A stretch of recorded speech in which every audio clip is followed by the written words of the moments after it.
ED സഖാക്കളെല്ലാം കൂടിയും പ്രകോപിപ്പിച്ചു. പിണറായി വിജയൻ തന്നെ വന്ന് പറഞ്ഞു, ED എന്നോടൊന്നും ചോദിച്ചില്ല. അങ്ങനെയല്ല മൂപ്പര് പറഞ്ഞത്. ED എന്നോടൊന്നും ചോദിക്കുന്നതായി ഞാൻ കണ്ടില്ല, ഞാനൊന്നും അങ്ങോട്ടേക്ക് പറഞ്ഞതുമില്ല. പറയേണ്ട കാര്യമില്ലല്ലോ. ED പിണറായി വിജയന്റെ വീട്ടിൽ കയറിയത് പിണറായി വിജയനെ ചോദ്യം ചെയ്യാനോ പിണറായി വിജയനെ അറസ്റ്റ് ചെയ്യാനോ ഒന്നുമല്ല. അത് കയറിയത് വീണ വിജയൻ. അവർക്ക് ആവശ്യം വീണയായിരുന്നു. വീണ താമസിക്കുന്നത് പിണറായിയുടെ വീട്ടിലാണ്. അതുകൊണ്ട് പിണറായിയുടെ വീട്ടിൽ കയറി. റിയാസിന്റെ വീട്ടിൽ കയറിയത് എന്താന്ന് ചോദിച്ചാൽ വീണ റിയാസിന്റെ ഭാര്യയാണ്, രണ്ടാം ഭാര്യയാണ്, രണ്ടാം കെട്ടുകാരിയാണ്.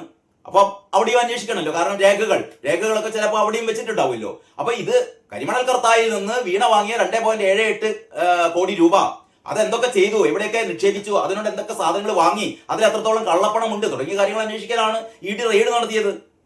ആ ED സഖാക്കന്മാരല്ല, ഗുണ്ടകൾ ക്രിമിനലുകൾ ചേർന്നിട്ട് സഖാക്കന്മാരില്ല എന്ന് ഞാൻ പറയുന്നില്ല. സഖാക്കന്മാരും അല്ലെങ്കിൽ ഗുണ്ടകളായ സഖാക്കന്മാരും ക്രിമിനലുകളായ സഖാക്കന്മാരും ചീമുട്ടിയും ഇഷ്ടിയും ഒക്കെ കൊണ്ടുവന്നിട്ട് ഇവരുടെ നേർക്ക് എറിഞ്ഞു. ഇഷ്ടിയെ കൊണ്ട് കാറ് തല്ലിപ്പൊളിച്ചു, നിലവണ്ട തല്ലിപ്പൊള്ളിച്ചു. ഇവരുടെ കൂടെ ഉണ്ടായിരുന്ന വനിതാ ഉദ്യോഗസ്ഥന്മാരെ മുഴുവനും ആക്രമിച്ചു. ഇങ്ങനെ ആകെ ED പ്രകോപിപ്പിച്ചു. ED വിടില്ല. ED വീണയെ വിടില്ല. വീണയെ മാത്രമല്ല, വീണയുടെ തന്തപ്പടിയെയും ED വിടില്ല. മനസ്സിലാക്കി കേട്ടോ പിണറായിയും ഈ പറയുന്ന അന്തം കമ്പികളും. പിണറായി തന്നെ വന്ന് പറയാണ്, എന്നെ ചോദ്യം ചെയ്യാനല്ല വന്നത്, എന്നോടൊന്നും ചോദിച്ചിട്ടില്ല. പിന്നെ എന്തിനാണോ ഈ അന്തം കമ്പികളെ പോയി കണ്ട് പിണറായിന്റെ വീട്ടിന്റെ മുന്നിൽ നിന്ന് ഇൻക്ലാബ് വിളിച്ചത്? പിണറായിന്റെ മോള് തോന്നിയാസം ചെയ്താൽ ED വന്ന് അന്വേഷിക്കൂലേ? പിണറായിന്റെ മോളെ SFIയിൽ പോലും ആ പെൺകുട്ടി പ്രവർത്തിച്ചിട്ടില്ല. SFIയിലും പ്രവർത്തിച്ചിട്ടില്ല, DYFIയിലും പ്രവർത്തിച്ചിട്ടില്ല, CPMലും പ്രവർത്തിച്ചിട്ടില്ല. അല്ലേ? പിന്നെ നിങ്ങൾ എന്തിനു വേണ്ടിയിട്ടാണോ ഈ വീണ തോന്നിയാസം കളിച്ച വീണ അഴിമതി നടത്തിയാൽ ED അന്വേഷിക്കാൻ വരുമ്പോ നിങ്ങൾ എന്താ പോയി കണ്ട് നിങ്ങൾക്ക് എന്ത് കാര്യം? അവസാനം കിട്ടിയില്ലേ? 300 ആൾക്കെതിരെ കേസ്.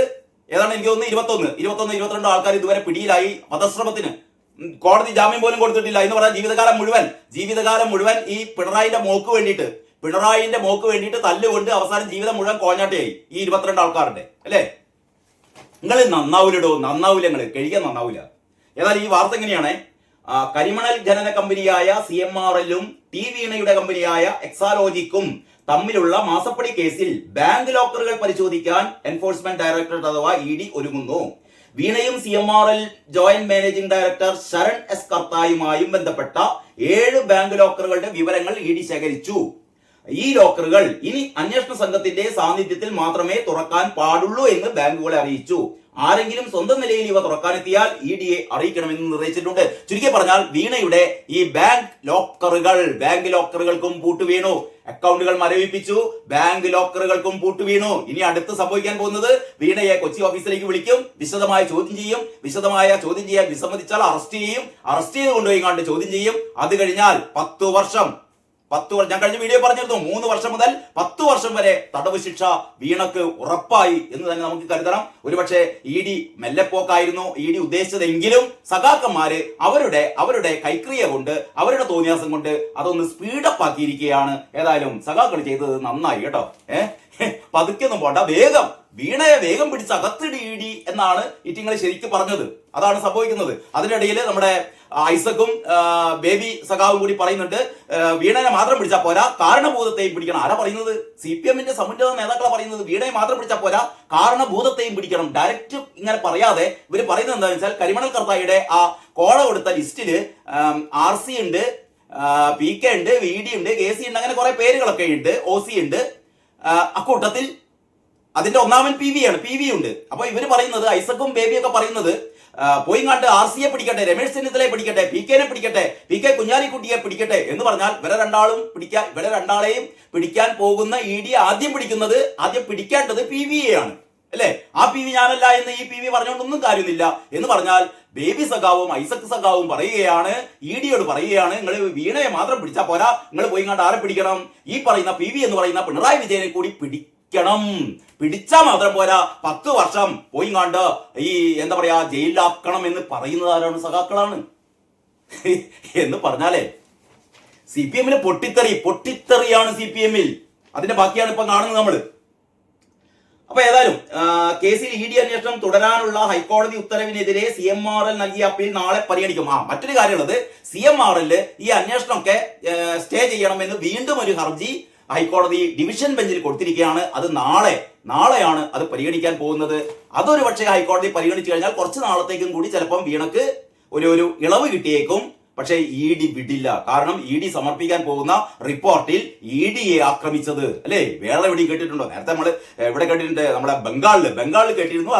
അതിന്റെ ഫലം ഇത് ആക്രമിച്ച ആൾക്കാരൊക്കെ ഇപ്പൊ അനുഭവിക്കുകയാണ് എന്ന് പറഞ്ഞാൽ അവർ രക്ഷപ്പെടില്ല. കാരണം കേന്ദ്ര ഏജൻസിയെ ആക്രമിക്കുക എന്ന് പറഞ്ഞാൽ രാജ്യവിരുദ്ധ പ്രവർത്തനമാണ്. കോടതി തന്നെ പറയുന്നു അല്ലേ?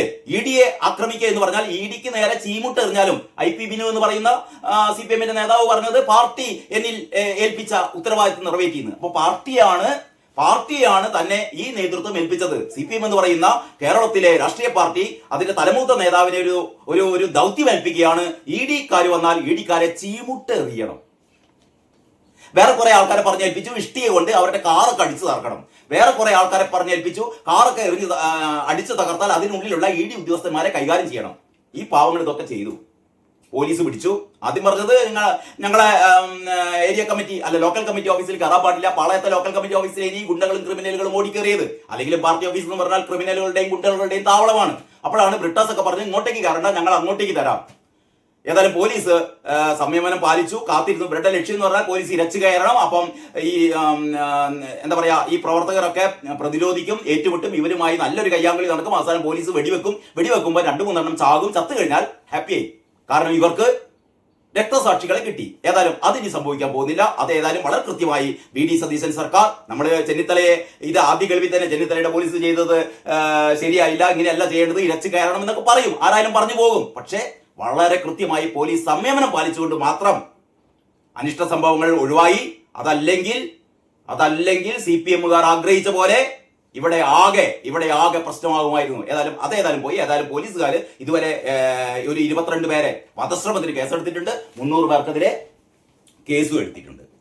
അപ്പോൾ ഈ കേസിൽ ഇ ഡി അന്വേഷണം തുടരാനുള്ള ഹൈക്കോടതി ഉത്തരവിനെതിരെ CMRL നൽകിയ അപ്പീൽ അങ്ങനെ നാളെ പരിഗണിക്കുകയാണ്. ഇതിൽ വിധി വന്ന ശേഷമാകും ഇ ഡിയുടെ തുടർ നടപടി എന്നാണ് പറയുന്നത്. ബുധനാഴ്ച സംസ്ഥാനത്തെ 12 ഇടങ്ങളിൽ നടത്തിയ പരിശോധനയിൽ കണ്ടെത്തിയ തെളിവുകളും അന്വേഷണ പുരോഗതി റിപ്പോർട്ടും മുദ്രവെച്ച കവറിൽ ഇ ഡി ഹൈക്കോടതിയിൽ സമർപ്പിക്കും. അപ്പോൾ അതിന്റെ അകത്ത് ഏറ്റവും കൃത്യമായി എങ്ങനെയൊക്കെയാണ് ഇ ഡി ഉദ്യോഗസ്ഥരെ ഈ പറയുന്ന ഗുണ്ടകൾ ക്രിമിനലുകൾ ആക്രമിച്ചത് എന്ന് വളരെ വ്യക്തമായി അതിലുണ്ടാവും. അതുകൂടി കണ്ടാൽ ഹൈക്കോടതി മിക്കവാറും ഈ CMRLന്റെ അപ്പീൽ ഉണ്ടല്ലോ, അതായത് ഈ അന്വേഷണം സ്റ്റേ ചെയ്യണം എന്ന് പറഞ്ഞുള്ള അപ്പീൽ, ഏതായാലും അത് പരിഗണിക്കുന്ന കാര്യം വിഷമമാണ്. അല്ലെങ്കിൽ പരിഗണിക്കുന്ന കാര്യം സാധ്യതയില്ല എന്നാണ് തോന്നുന്നത്. അപ്പൊ ഇതാണ് മലയാള മനോരമയുടെ 1-ാം പേജ്. അതിനോടൊപ്പം തന്നെ കോഴിക്കോട് വെള്ളിമാട് കുന്നിലെ മാതാ അമൃതാനന്ദമയി മഠത്തിലെ ബ്രഹ്മസ്ഥാന ക്ഷേത്ര മഹോത്സവത്തിൽ പങ്കെടുക്കാനെത്തിയ അമൃതാനന്ദമയിക്ക് നൽകിയ സ്വീകരണത്തിൽ നിന്ന് പറയുന്നത് അമൃതാനന്ദമയി ദേവി വർഷങ്ങൾക്ക് ശേഷം കോഴിക്കോട്ട് എത്തുകയാണ്. അപ്പൊ അങ്ങനെ അമ്മയെ സ്വീകരിക്കുന്ന വളരെ ആകർഷകമായ ഒരു പടം കൂടി മലയാള മനോരമ 1-ാം പേജിൽ കൊടുത്തിട്ടുണ്ട്.